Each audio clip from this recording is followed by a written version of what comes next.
Olá galera, boa noite, aqui é o Daniel falando com vocês. Lembra que nós comentamos a respeito dos cursos que iremos trabalhar com vocês aqui? Então no nosso site aqui justamente é isso, né? Fazer com que você tenha uma boa percepção dos treinamentos que vamos colocar para você, tirando algumas dúvidas. Lembrando, esse canal do YouTube é exclusivo para você, mas eu não quero trazer todas as dicas. É importante que você busque, pesquisa. O que eu vou te dar aqui é o pontapé inicial, aquele norte que é para você entender como funciona a NR35. Bom, aqui você sabe DMP Treinamentos, eu tenho algumas formações, coloquei mais específicas para você aqui, e vamos começar a falar um pouquinho sobre a NR35, que é uma dúvida que muitas pessoas têm, até mesmo as empresas, correto?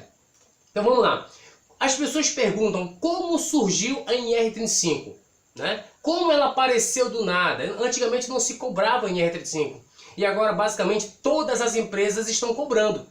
Então olha só o que nós encontramos na NR18.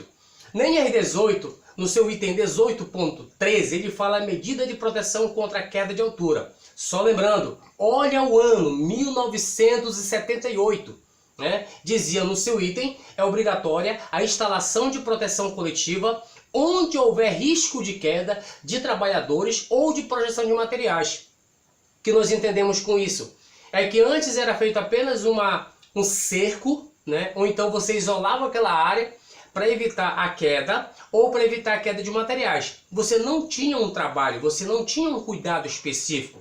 Você realizava esse tipo de atividade com o objetivo de causar o quê? Evitar um acidente. Quando você observa já em 2012, começa a aparecer o quê? A NR35. Em 2012, lançaram a NR35 Trabalho em Altura. Quando foi em 2014, o MTE aprovou o quê? O acesso por cordas. Nós vamos poder falar nisso numa próxima aula. Caso você queira aí, você compartilha aí essa informação com seus colegas ou manda uma pergunta pra gente no nosso canal que você já sabe, né? E curte, porque isso é muito importante, porque nós vamos estar trazendo essas informações para vocês. Então nós temos 2012, saiu o NR35, e em 2014 saiu o acesso por cordas. Esse acesso por cordas ele é específico para trabalhadores. Uma pergunta que surge muito em sala de aula: eu faço a NR35, eu já estou apto para fazer um trabalho por acesso por cordas? Não! Lembrando, eu vou repetir, você não está apto. A NR35 é um curso básico. Dentro do anexo da NR35 você vai encontrar especificações para determinado tipo de atividade. Nós podemos trabalhar isso na próxima aula, tá ok? Vamos para o próximo slide que fala aqui, ó, a questão do pessoal envolvido. Essa lei que você está observando aí, 96.044, ela fala a respeito do transporte de produtos perigosos.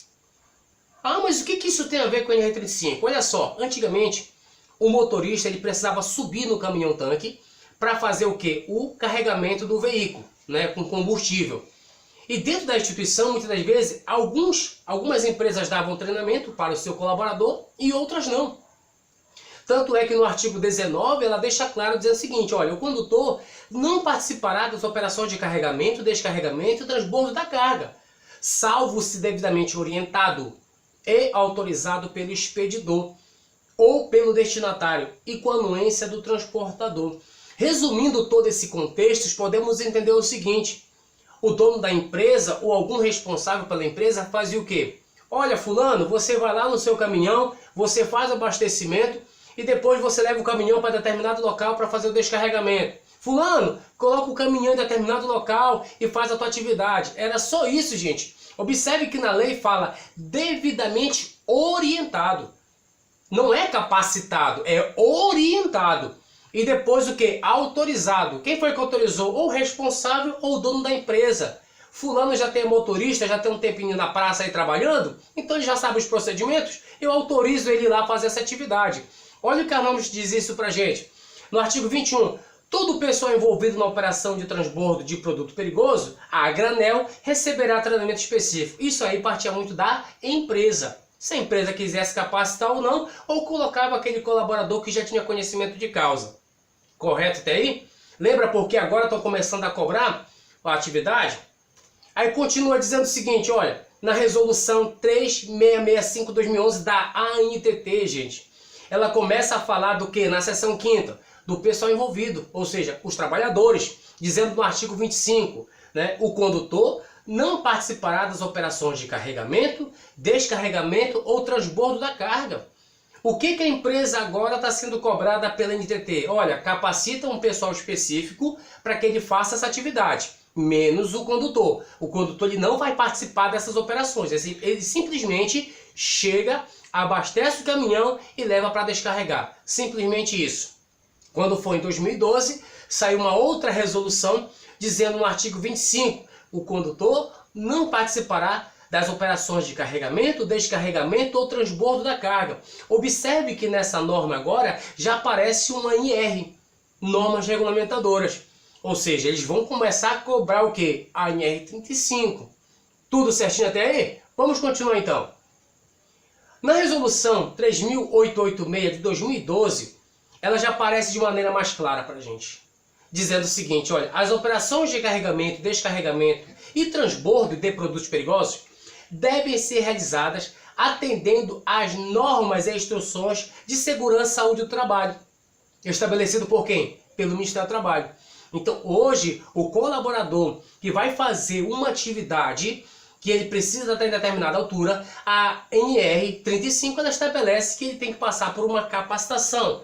Nós iremos observar nesse material agora algumas informações muito importantes para vocês. Lembrando, essas dicas que eu vou passar para vocês vai te ajudar dentro da tua empresa ou quando você mesmo for fazer um curso de NR35. Aí você pergunta, mas quais são as NRs que trabalham entre si, que auxiliam na NR35? Nós temos a NR6, que é justamente ela vai falar do EPI para trabalhar na NR35. Nós temos a NR10, que ela fala de segurança e muitas vezes você vai precisar fazer algum curso de capacitação, né, para fazer atividade de trabalho à altura. A NR18, que nós já falamos anteriormente, dentro da construção civil hoje, existe toda uma legislação específica nessa atividade. A NR20, que fala um trabalho com materiais inflamáveis, também, ele muitas das vezes, dependendo do local, possa ser feito também em NR35, até para quem vai fazer abastecimento do seu veículo. A NR22, na mineração também se utiliza muito a NR35. Na NR29, no trabalho portuário também é muito utilizado a 35. E na NR34, no caso de reparação naval, em estaleiros também, que muitas vezes os navios são, lógico, né? O navio é muito grande e precisa de uma atividade acima de 2 metros. Então precisa também da NR35. Então é importante salientar que se você tiver uma pequena informação de cada uma dessas NRs, com certeza você será um grande profissional com conhecimento na área. Correto daí? Vamos lá. Aqui ela fala de uma atividade que eu estava observando numa cartilha do MTE, gente, lançado agora, como você pode observar em 2018, dizendo o seguinte, olha, 2013 a 2017 ocorreram 208 mil acidentes com quedas. Para você observar, é muito alto esse índice de acidentes com trabalho à altura. E eu sempre observo isso em sala de aula, dizer o seguinte, o trabalhador que faz essa atividade só erra uma vez. Porque dificilmente, para quem trabalha à altura, que vai cair em determinada altura, vai escapar ou vai ficar ileso, muitas vezes nem sobrevive. Por quê? Porque precisa de uma atividade, precisa de um conhecimento. E um detalhe aqui que eu já vou começar com a primeira dica. Sabe, muitas vezes um acidente acontece pela falta do EPI correto, não conhecer o seu material, que a gente vai trabalhar isso nas outras aulas, vai explicar o cuidado que você deve ter com cada EPI. Para quem já fez atividade de altura, sabe que uma corda mal projetada ao nó é lá que arrebenta. Vou repetir, o nó mal feito arrebenta uma corda. Tá aí o motivo de acidente. Vou começar a trabalhar com essa dica para vocês que são de suma importância, gente. É importantíssimo você ficar por dentro desse material. Aí observe aqui uma dica importante. Que ele fala assim, qual o objetivo da NR35? Objetivo e campo de aplicação. Esta norma estabelece os requisitos mínimos, olha lá, requisitos mínimos e as medidas de proteção para trabalho à altura, envolvendo o quê? Um planejamento adequado, a organização dessa atividade, execução. Então a NR35 ela não é feita do nada, eu vou lá simplesmente e vou fazer atividade, não é assim. Tá bom? Existem cuidados que nós iremos observar que todo trabalhador ou responsável pela obra precisa ter, de forma a garantir a segurança e a saúde dos trabalhadores envolvido de maneira direta e indireta nessa atividade. Todo trabalhador que vai fazer uma atividade tem que receber um conhecimento específico, técnico, para poder realizar essa atividade. Caso contrário, ele poderá ser mais uma vítima e entrar para a estatística de acidente em altura. Esta norma se complementa com as normas técnicas específicas oficiais, ou seja, se você não tem uma norma ou você tem outra norma internacional que possa te auxiliar dentro da NR35, você pode ajudá-lo. Exemplo, alguns EPIs, eles não aparecem com o seu CA, mas muitas das vezes existe uma norma internacional dando respaldo legal para esse EPI. Tudo tranquilo. Tudo certo até aí? Vamos continuar então. Órgãos competentes em sua ausência ou omissão desta com as normas internacionais aplicáveis, foi como eu falei agora há pouco. Tá? Então é importante você lembrar que se a NR35 você não tiver um respaldo legal, você pode procurar uma norma internacional, que aí com certeza vai te ajudar bastante. Olha essa imagem aqui. Né? Essa imagem ela fala assim pra gente de maneira bem clara. Observe o rapaz que está acima, né, nessa parte mais alta aqui. Eu acho que dá para vocês me acompanharem aqui nesse exemplo aqui. Ele está aqui em cima. A lei ela fala assim, ó, considera-se trabalho em altura toda atividade executada acima de 2 metros. Acima de 2 metros. Então, o que a norma ela fala pra gente? Acima de 2.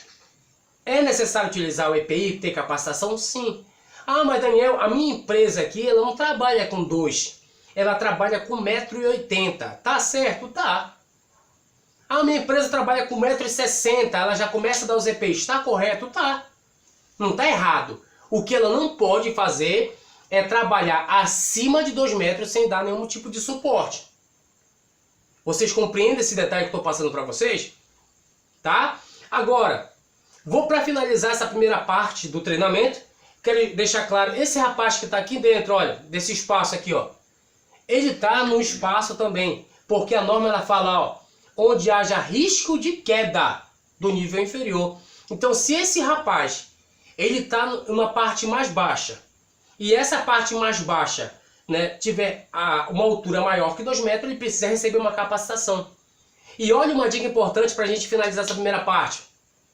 Você sabia que nesse caso aí, nesse local que esse rapaz está, se esse espaço for considerado inapropriado para a permanência contínua desse colaborador, ele precisa fazer uma outra capacitação? Ele precisa fazer o quê? NR33, que é espaços confinados. Olha aí uma dica importante para você, colaborador.